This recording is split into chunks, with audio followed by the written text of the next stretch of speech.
Mumbai heroine Kadambari Jethwani అంశం ఇప్పుడు దేశవ్యాప్తంగా చర్చనీయాంశంగా మారింది. అయితే ముంబై హీరోయిన్ కాదంబరి జత్వానీకి వైసీపీకి సంబంధించిన నేత కుక్కల విద్యాసాగర్కి మధ్య కొంత సంభాషణ జరిగింది.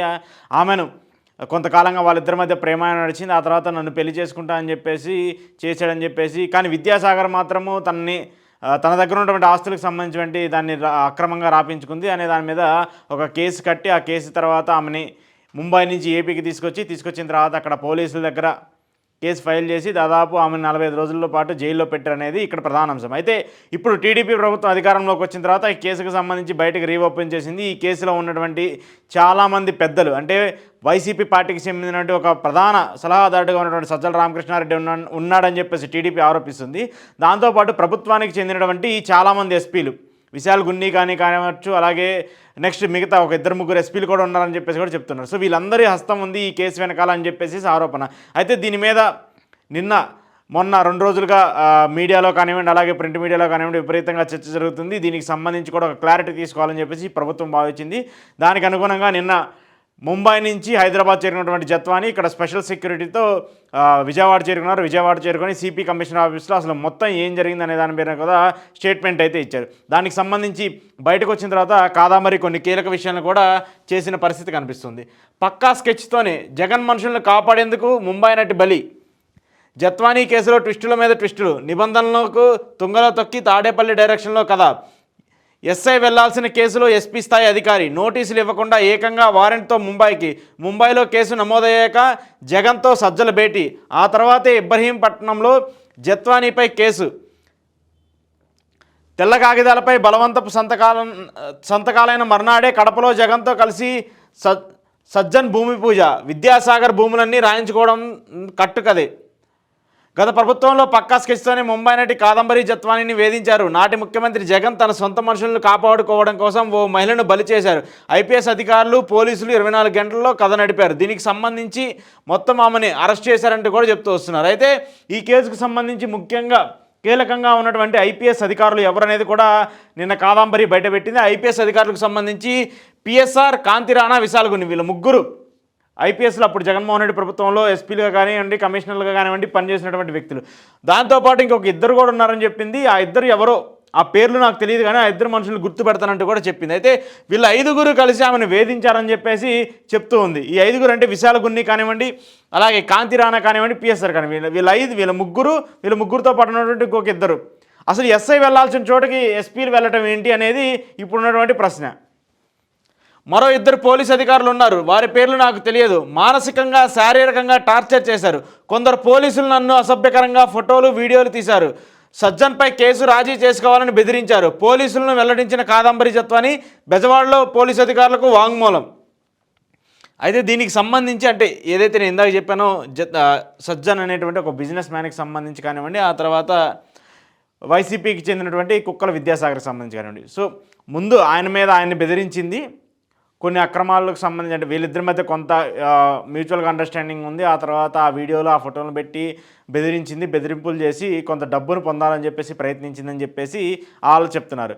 ఆ తర్వాత విద్యాసాగర్కి సంబంధించి ఏం చెప్తున్నారు, విద్యాసాగర్ 2014లో నాకు జత్వానీకి పరిచయం ఏర్పడింది. ఆ పరిచయం ఏర్పడిన తర్వాత మేము కొంతకాలం పాటు సహజీవనం చేసాం. సహజీవనం చేసిన తర్వాత జత్వానీకి నాకు మధ్య చిన్న విభేదాలు వచ్చాయి. ఆ తర్వాత నన్ను తరచూ డబ్బులు అడగడం మొదలుపెట్టింది. 50 లక్షలు ఇవ్వాలి, ₹1,00,00,000 ఇవ్వాలని చెప్పేసి ఒక 4-5 సార్లు అడగడం మొదలుపెట్టింది. అప్పటికి నేను ఇచ్చాను. ఆ తర్వాత నుంచి ఇంకా బెదిరింపులు ఎక్కువ మొదలుపెట్టింది. తన దగ్గర ఫోటోలు ఉన్నాయి, వీడియోలు ఉన్నాయని చెప్పేసి ఇలా నన్ను ఇబ్బందులు పెట్టింది. దాంతోపాటు నా భూమికి సంబంధించినటువంటి పత్రాలు తప్పుగా క్రియేట్ చేసి నా భూమిని కొట్టేయాలని చెప్పేసి ప్లాన్ చేసిందని చెప్పేసి విద్యాసాగర్ చెప్తున్నటువంటి మాట. దానికి కూడా జత్వానీ రిప్లై ఇచ్చింది. జత్వానీ ఏం రిప్లై ఇచ్చిందంటే, విద్యాసాగర్ నన్ను పెళ్లి చేసుకుంటానన్నాడని చెప్పేసి చెప్పిందని చెప్పేసి జత్వానీ చెప్పింది. విద్యాసాగర్ నన్ను పెళ్లి చేసుకుంటా అన్నాడు.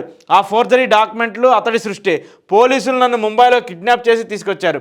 నాటి విజయవాడ సిపి కాంతిరాణా అక్రమంగా కేసులో ఇరికించారు.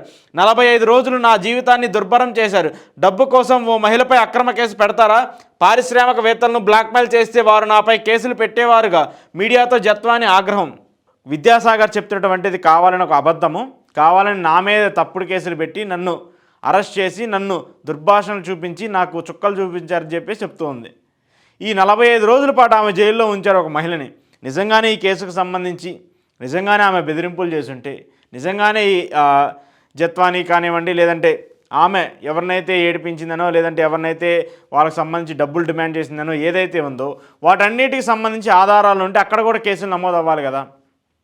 ముంబైకి సంబంధించి ఎందుకు ఆమె మీద కేసులు లేవని చెప్పేసి ఈమె చెప్తూ ఉంది. కానీ వైసీపీ వాళ్ళు ఏం డిమాండ్ చేస్తున్నారు? ఈమెని క్యారెక్టర్ అసాసినేట్ చేసి ఈమె మీద ఆల్రెడీ కేసులు ఉన్నాయి, ఇంతకుముందే ఈమెని చాలామందిని బలి చేసింది, వాళ్ళ దగ్గర నుంచి డబ్బులు లాక్కుంది, బ్లాక్మెయిల్ చేయటము, వాళ్ళ దగ్గర వీడియో కాల్స్ చేసి వాళ్ళ ఫోటోల్ని ప్రైవేట్ ఫోటోల్ని ఆమె దగ్గర సేవ్ చేసుకొని వాళ్ళ బ్లాక్మెయిల్ చేయడం చేస్తూ వచ్చింది అని చెప్పేసి వైసీపీ వాళ్ళు చెప్తున్నారు. సో ఇప్పుడు ఇది కాస్త ఎలా మారిందంటే పార్టీగా మారింది. ఒక పార్టీకి సంబంధించి ఒక మహిళకి మధ్య ఉన్నటువంటి ఒక సంబంధాన్ని ఇప్పుడు రాజకీయ పరంగా చేశారు. అయితే ఈ కథ అంతా నడిపించింది ఎవరయ్యా అంటే సజ్జల రామకృష్ణారెడ్డి గారు అని చెప్పేసి చెప్తూ ఉన్నారు. సజ్జల రామకృష్ణారెడ్డి గారు చేశారా లేదా అనేది పక్కన పెడితే అసలు పోలీసులు వెళ్ళాల్సిన ఇష్యూ ఏంటి? అంటే కుక్కల విద్యాసాగర్ ఒక పార్టీకి సంబంధించిన నేతే కావచ్చు, ఆయన ఎక్కడా కూడా ఎమ్మెల్యేగా లేరు, డైరెక్ట్గా ఆయన ఎక్కడా కూడా పార్టీకి సంబంధించి కార్యక్రమాల్లో పనిచేసినటువంటి వ్యక్తి కాదు, జస్ట్ ఒక పార్టీకి సంబంధించి ఒక వ్యక్తిగా నార్మల్గా ఉన్నటువంటి ఒక కార్యకర్త లాంటి మనిషి. సో ఆయన కేసు పెడితే ఇంతమంది ఎస్పీలు ఎందుకు రియాక్ట్ అవ్వాల్సి వచ్చింది? ఒక ఎస్ఐ వెళ్ళాల్సిన ఒక పరిస్థితికి ఇంతమంది ఎస్పీలు వెళ్ళి డైరెక్ట్గా ఆమెకు నోటీసులు ఇచ్చి అక్కడి నుంచి ఆమెను తీసుకొచ్చి, అది కూడా కిడ్నాప్ చేసి తీసుకొచ్చి ఇక్కడ విజయవాడలో కేసు పెట్టించి విజయవాడలో అరెస్ట్ చేయించి అక్కడ 45 రోజుల పాటు నిర్బంధించాల్సిన పరిస్థితి ఏంటనేది ఇక్కడ విషయం. సో ఎవరు ప్రలోభ పెడితే, ఎవరు ఫోర్స్ చేస్తే ఎస్పీలు అందరూ వెళ్ళారు అనేది ఇక్కడ క్వశ్చన్. జత్వానీ చెప్తున్నది ఏంటంటే వీళ్ళు పోలీసులు వాళ్ళ వెనక ఒక పెద్ద వ్యక్తి ఉన్నారు, ఆ పెద్ద వ్యక్తి చెప్పారు, ఆ పెద్ద వ్యక్తి చెప్తేనే ఇదంతా జరిగింది.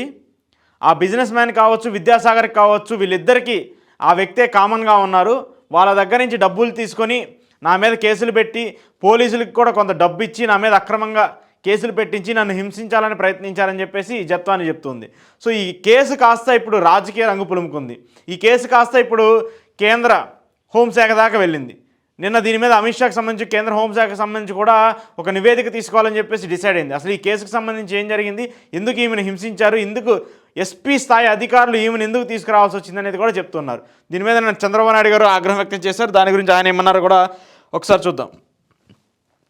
ఎవరున్నా వదలొద్దు, జత్వానీ కేసును పారదర్శకంగా దర్యాప్తు చేయండి, పారిశ్రామికవేత్తలు, రాజకీయ నేతలు, ఐపీఎస్లు ఎవరు తప్పు చేసినా చట్టం ముందు నిలబెట్టండి, గుడ్లవల్లేరు ఘటనపై పూర్తి విచారణ జరపాలి పోలీసులు ఉన్నతాధికారులు ముఖ్యమంత్రి ఆదేశం.